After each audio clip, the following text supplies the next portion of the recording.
Today, President Trump and I spoke on the phone. We had a very constructive discussion, and we agreed to begin comprehensive negotiations about a new economic and security relationship between our two sovereign countries immediately following the federal election. I made it clear that I will be working very hard with my colleagues behind me. I will be working very hard over the next month to earn the right to represent Canada in those discussions. Right now, as Canadians, we have to look out for ourselves, and we have to look out for each other. Canada is strong, but we're even stronger when we are united. And our response to these latest tariffs is to fight, to protect, and to build. It was, as I say, it was a very productive, his words very productive, mine very constructive. They mean the same thing. It was a very cordial, substantive call. This was a call between two leaders of their respective governments, between two sovereign nations. It was a call focused on, the spirit of the call was both cordial and focused on making progress, and that's why you had several things. One is an agreement, which is what I wanted, what I think he wanted as well, and I've been clear about this for a number of weeks, to have a comprehensive discussion on our broader economic and security partnership. We agreed to that. As also to have intensive discussions between our ministers, including obviously the Minister of Foreign Affairs, who kindly is here, and who can withstand absolutely anything, including this. Elle travaille sans relâche, tout le temps, oui, absolutely, with her counterpart, Secretary Rubio. So those discussions will go on intensively. So positive, cordial, constructive, focused on action, exactly what we want. And did you and the premiers decide on anything in the meeting today? Well, the purpose of the meeting today, which was a little, just under an hour and a half, was to, largely for me to debrief the premiers on where we stood.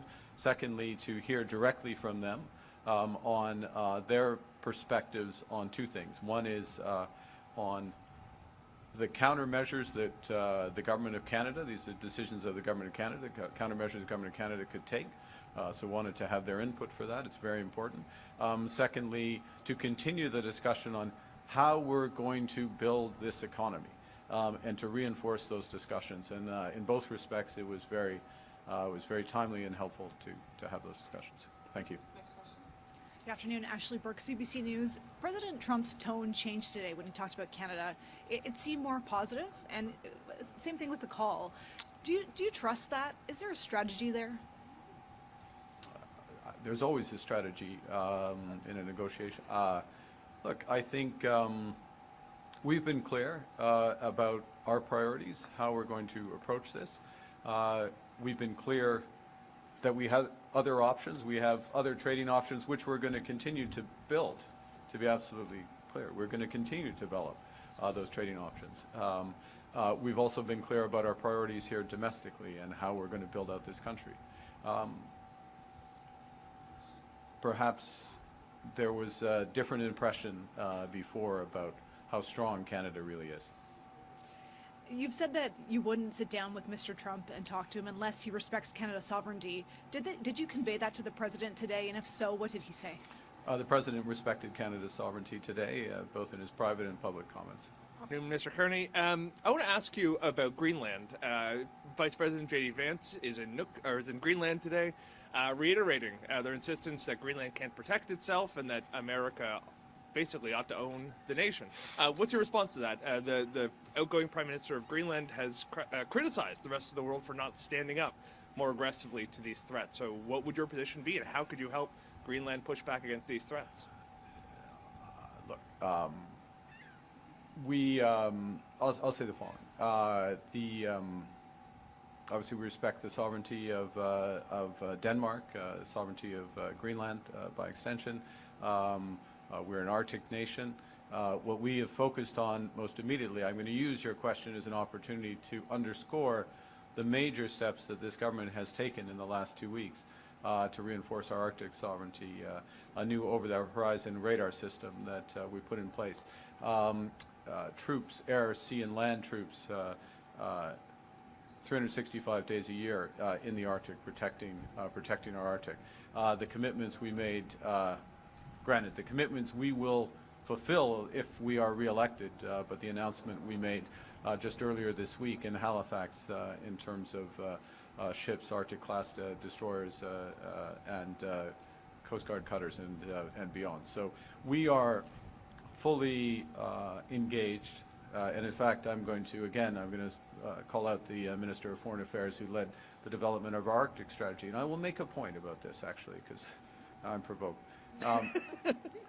We developed, the Minister of Foreign Affairs, the previous government developed an Arctic strategy because they recognized some of these threats, the broader threats to our sovereignty. And it was mocked by the leader of the Conservative Party, current leader of the Conservative Party, whose idea was that Santa Claus was the biggest risk in the Arctic. The world has changed. It's more divided. It's more dangerous. The fact of your question suggests some of the big shifts. We take our responsibilities seriously. We're investing in security to protect Canadians, to assert our sovereignty as we should. And how do you envision helping pushing back against Russia and China in the north, especially without something like the Arctic Council, which has basically been defunct now for a couple of years? Do you envision rebooting some version of cooperation with the Arctic nations? Well, we have, and as part of the reason, and it may seem like a small thing, and it was mocked by again, by the leader of the Conservative Party, who doesn't take any of his security responsibilities seriously, it's evident, but putting in place an Arctic ambassador, in part to invigorate the relationships we have with allies or like-minded countries in the Arctic. That Russia is not in any way, shape, or form one of those countries. Thank you.